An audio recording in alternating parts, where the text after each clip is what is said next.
ندعو إلى الله لننشر الخير في الكون الذي حار. صمد نکل گیا. صمد تو اللہ کا نام ہے، اللہ الصمد. تو اللہ نے کہا لبیک یا عبدی، اے بندے میں حاضر ہوں. فرشتوں نے پوچھا یا اللہ اس نے تو 90 سال صنم کو پکارا اور اب یہ صمد کہہ رہا ہے، آپ اسے ترجیح دے رہے ہیں. کہا کہ میں اپنے بندے سے غافل نہیں ہوں، وہ پلٹے گا تو میں اسے اپنی رحمت کی آغوش میں لے لوں.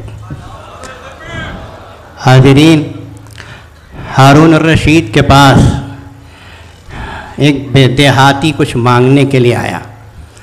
ہارون الرشید کتنا بڑا بادشاہ ہے اس کی ایک جھلک آپ کے اس ایگزیبیشن میں میں نے دیکھا، جہاں خیر اب یہ ہارون الرشید کے پاس دیہاتی آیا اور آ کے کہنے لگا، دربان نے اس کو روکا، کہاں خواہ ہیں خلیفہ کا مسجد میں بیٹھے ہیں. دیہاتی کو روک دیا گیا. پھر تھوڑی دیر کے بعد پوچھا، کہاں ہے؟ نہیں ٹھہرو. آخر دیہاتی مجبور آ کے اس نے کہا، ارے بابا مجھے بتاؤ کیا کر رہا ہے آپ کا خلیفہ، میں تو بہت دور سے آیا ہوں. اس نے زبردستی کر کے مسجد میں جھانک لیا، دیکھا کہ ہارون الرشید ہاتھ پھیلائے اللہ کے حضور رو رہے ہیں. دربان سے پوچھا یہ کیا کر رہے ہیں خلیفہ؟ کہا اللہ سے مانگ رہے ہیں. دیہاتی بڑا سمجھدار تھا، اس نے کہا یہ خود جب اللہ سے مانگ رہا تو میں اس سے کیوں مانگوں، میں بھی اللہ سے مانگ لوں گا. حاضرین، یہ رجوع اللہ کا عنوان بہت عجیب، بہت پیارا عنوان ہے.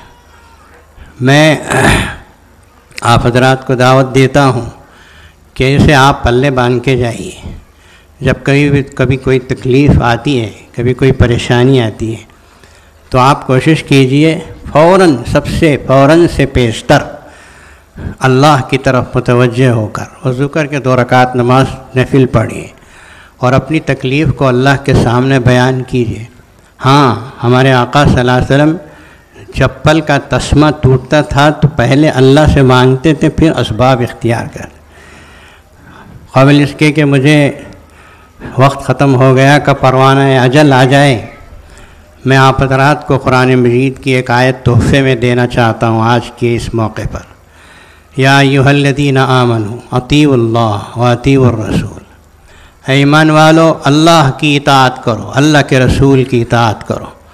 چھوڑ دو وہ ساری چیزیں جو غلط کر رہے ہیں، شادی بیاہ میں اسراف، لاکھوں روپے اڑانا، نمود و نمائش، تکبر و غرور، آپس کا نفاق، جو کچھ کے برائیاں آج معاشرے میں ہیں ان سب کو چھوڑنا پڑے گا، ترک کرنا پڑے گا. اطیعوا اللہ و اطیعوا الرسول بہت بڑا عنوان ہے.